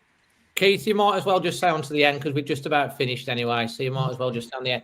I think the general gist of this is, across all of the fan channels and podcasts, and there's wider groups that want to join that Wolves Fan Alliance as well, apparently, that they just want them to listen to the fans. They just want them to sit down. Either, we used to have these massive fan forums where people could turn up and they can ask mass questions, do honest, unscripted interviews where we can sit, get all the fan channels together and ask all these questions direct.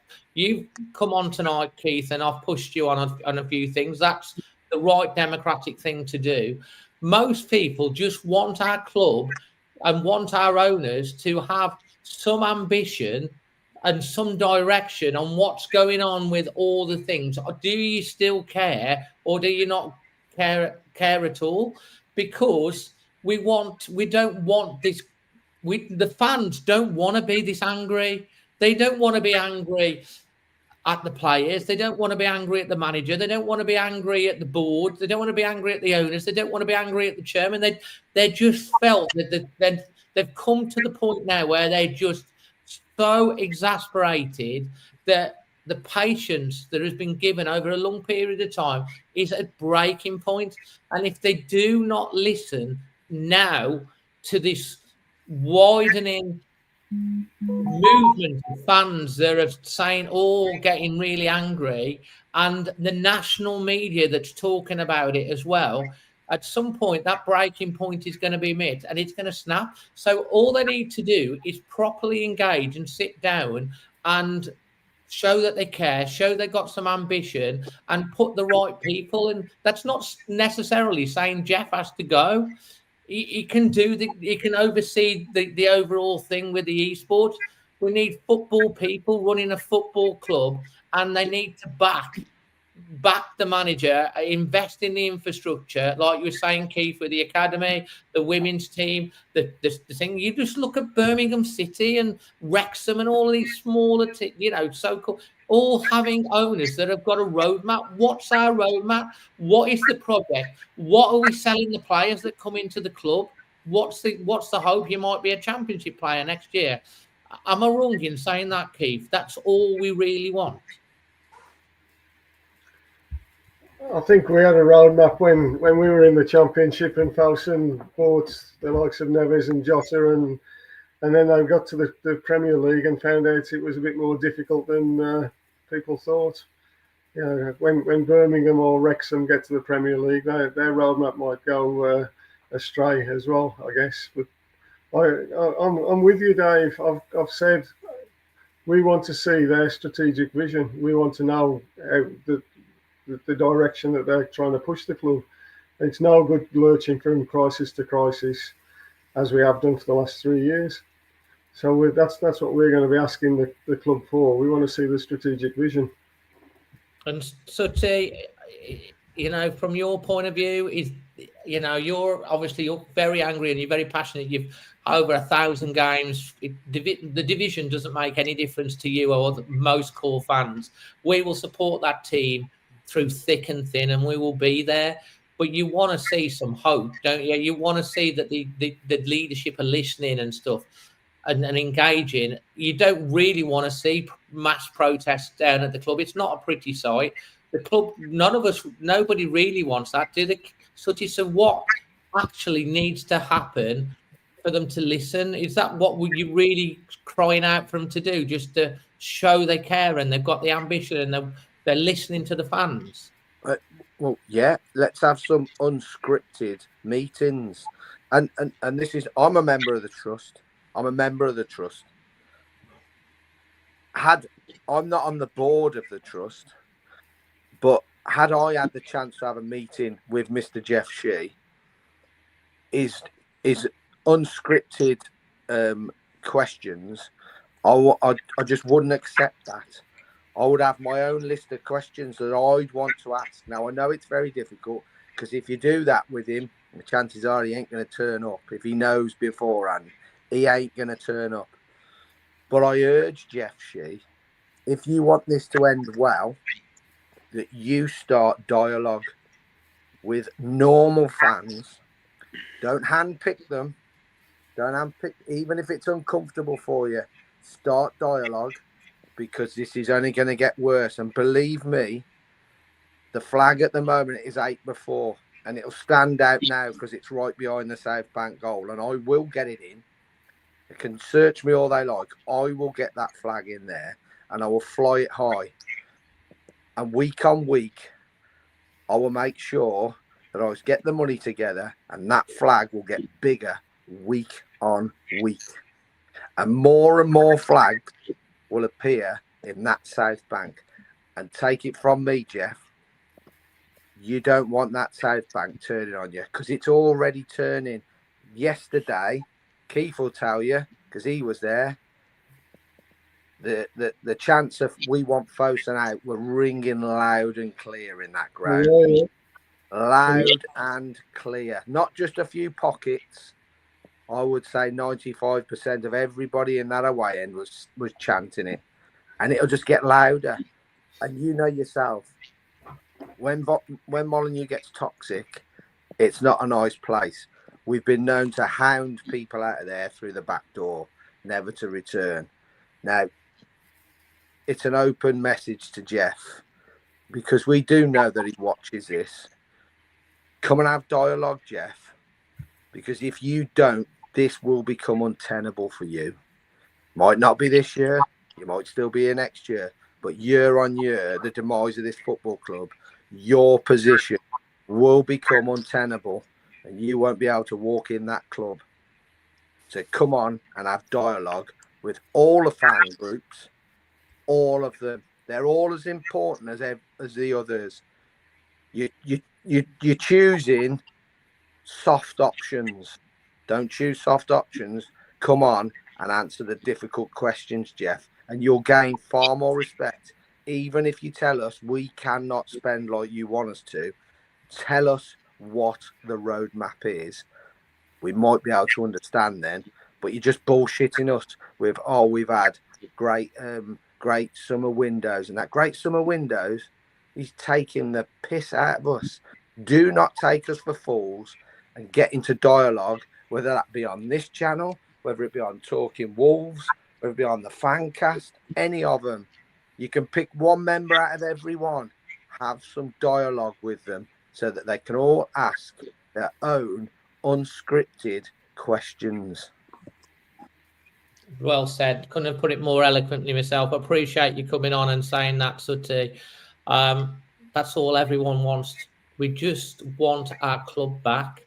We want to feel what people want, Dave, is engagement. Yeah. And there's a lot of angst around with people because they don't feel they're being listened to, communicated to, engaged with at all. And fan channels, and they've done the thing. They've done a very, they've done a very good thing. They've got together. They put a well-written, articulated letter together, and effectively, the club's not really going to engage with them. Yes, we managed to get some engagement via the trust because we forced it through the FAB and got it aired that way. But they weren't going to engage. They weren't going to come back. You heard what Keith said. They didn't think they wanted to respond to the letter. So we've had a bit of a shit stick for doing that, really. But that's the hard light of the day. That's what this club is. If they don't engage with people, people make up their own answers. And they're going to keep doing that. And people will start getting more and more angry. They'll get more and more disenfranchised, you use the word again today. And it will become a place they don't want it to be. They've got to engage, and they're not engaging. Absolutely. Look, it's been a tough one tonight. You know, asking some hard questions, some tough questions, and going into some really deep things. I think the general view from everyone is the time has come now. The frustration is at boiling point. They're just like what Sutty said. You put it really well. We just want to be listened to. We just want to know where we're going, what's going to happen, how you're going to listen, how you're going to restructure, get the football people in, and have a plan to make this club great, because it is a great club. It's our 150th anniversary next season. It's a founder member club, Dave. It's one of the most. It's one of the most important football clubs in world football. It founded the Football League. It founded European football, and they don't understand the history of it. They need to understand what this club is about. They really do. They do not understand what it's about and the history of it. And if you don't know all that, you don't deserve it, Dave. Well, let's hope that they do show that they care and they're listening, and things turn for the better in terms of openness and engagement. And if they, you know, Max is watching this, or Jeff, make it happen. Don't shut the fan channels out, because that we do try to reflect the views of the general fans, because we get hundreds of letters and messages and, you know, well, sort of say emails and all that from fans and stuff like that. And I've always tried to be very balanced, and I still am very, very balanced. I don't want to see Molyneux turned into nastiness. But Keith's right. You know, you read the room, because if you don't read the room now, whilst people are trying to tell you, Sutty's right, it will get a lot worse. And the engagement that the letter's all about, is trying to make them realise and talk to the fans and have a roadmap and be, like you say, be honest with us. If we're going to go, you're taking us down to the Championship and we're going to try and rebuild. If there is an infrastructure, or if you're going to sell into, just tell us, just be open and honest, and the fans will take that. At least, even if we don't like it, they'll go, well, we'll, like Sutty says, you'll get respect for we're normal people, and you don't, and normal people can see through the bullshit, like what Sutty says. Tell us the truth, and then you'll even if you don't like it, you'll respect it. When you might not agree with it, but you'll respect it. Final thought from each one of you. You know, Rob Edwards, let's get behind the boys. Get behind Rob. That's my message. Whatever happens off the pitch, we need, whilst the players are on the pitch, they need our support. Rob needs our support. We have to get behind him.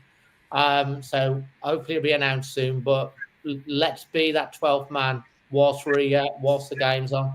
Chris?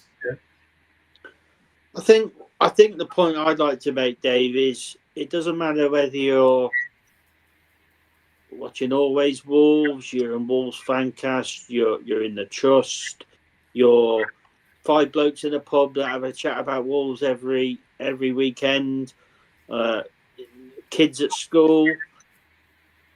We're all Wolves fans. We're all fans of the football club. It's our football club. And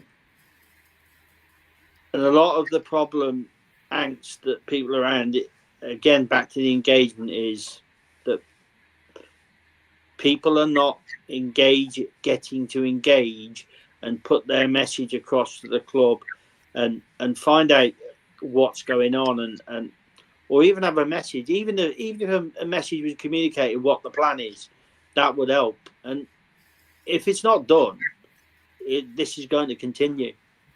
If people don't understand where this club's going, and the club can't communicate to the fans, and that's the fans everywhere, it's just going to get worse. Well said. Keith, on the Trust. Keith, not the other Keith, because I'll call you Sutty. I'll go Keith. Go on, Keith. Thanks for coming on, mate. Appreciate it. Yeah, no problem. Anytime. I agree. Get behind the team. Get behind the new manager.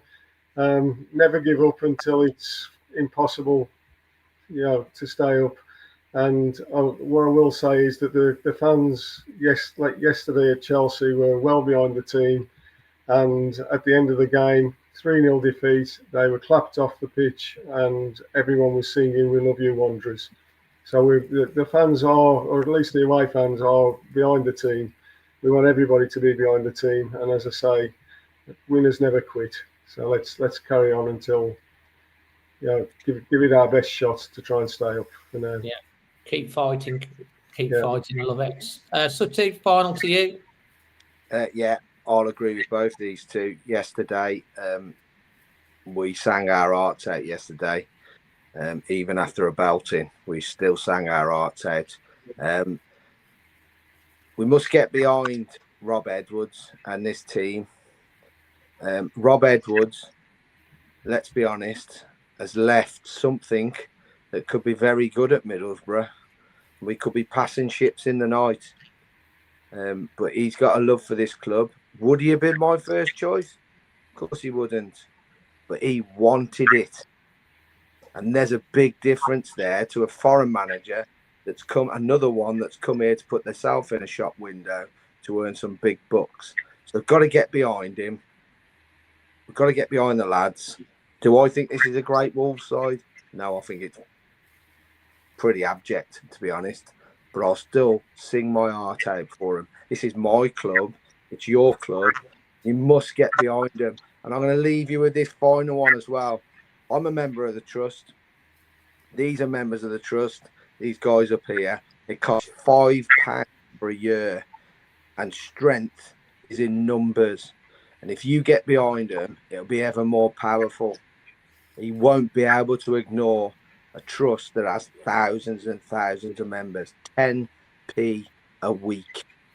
Get on their website, pay your £5, have your say. Fantastic. Absolutely. No, thank you. And thank you all for coming up. And Keith, please, glad to see that you're appreciating the fan channels and what they've done to raise the awareness. And as I say, I know from what you've said tonight, you will lobby for that meeting the next time they want a meeting to get us all involved in that. So appreciate that as well. Thanks, Keith. We've got currently nearly 1,500 people watching live. It's been a big show. Chris, Chelsea, Hoops, who had to shoot earlier, and everyone on the chat, thank you ever so much for getting involved. I really appreciate it. Keith, it's your week off and you're still here. So. Sorry.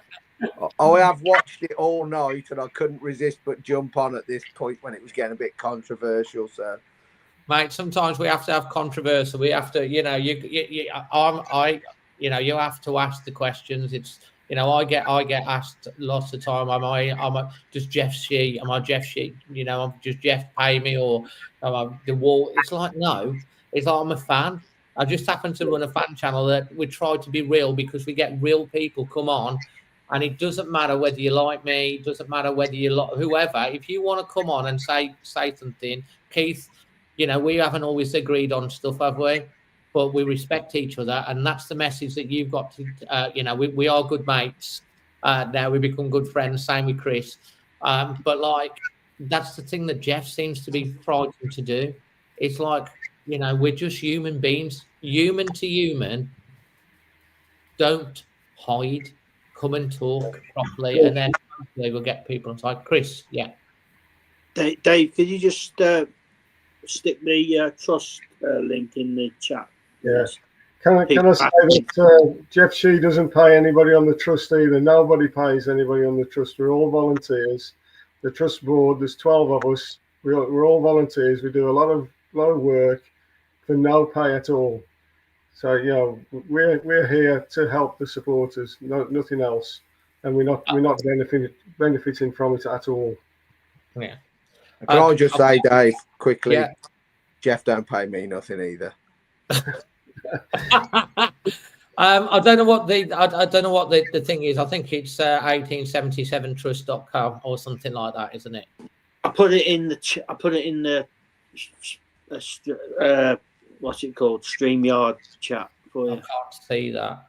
at the moment. But I think it's you can go onto Facebook as well, onto the Trust Facebook page, and you'll find out how to join on there. I think it's wolves1877trust.co.uk. Yeah, hey, sooty people are laughing at you when you said Jeff don't pay you either. You know, it's funny. Look, at the end of the day, we're all human beings. We all live flesh and blood. As I said at the start of the show, I went to the foundation gala dinner this week. There's an 8-year-old girl that's, you know, in hospital suffering from leukemia, who's a Wolves fan, and her parents are Wolves fans, and they were there. I've been through leukemia, and she's, you know, fighting for her life.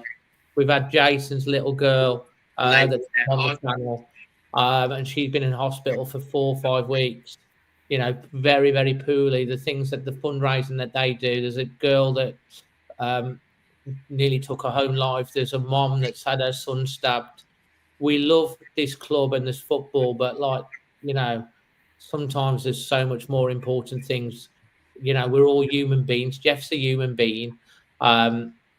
But like, you've got to start listening to the fans and sit down properly, face to face as human beings, and engage properly, and not like you're saying, doing the scripted things.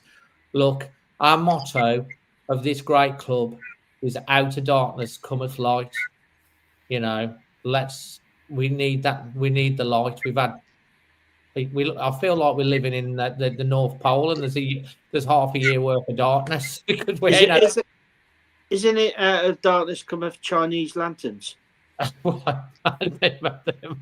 At least they'd have some light. I don't think they've turned the lanterns on. Just say, anyway, Dave, quickly, out of darkness cometh light. This is nowhere near our darkest time. No. But I firmly believe if we carry on being so apathetic, we could be in for some very dark times. So we need to nip it in the bud as fast as possible.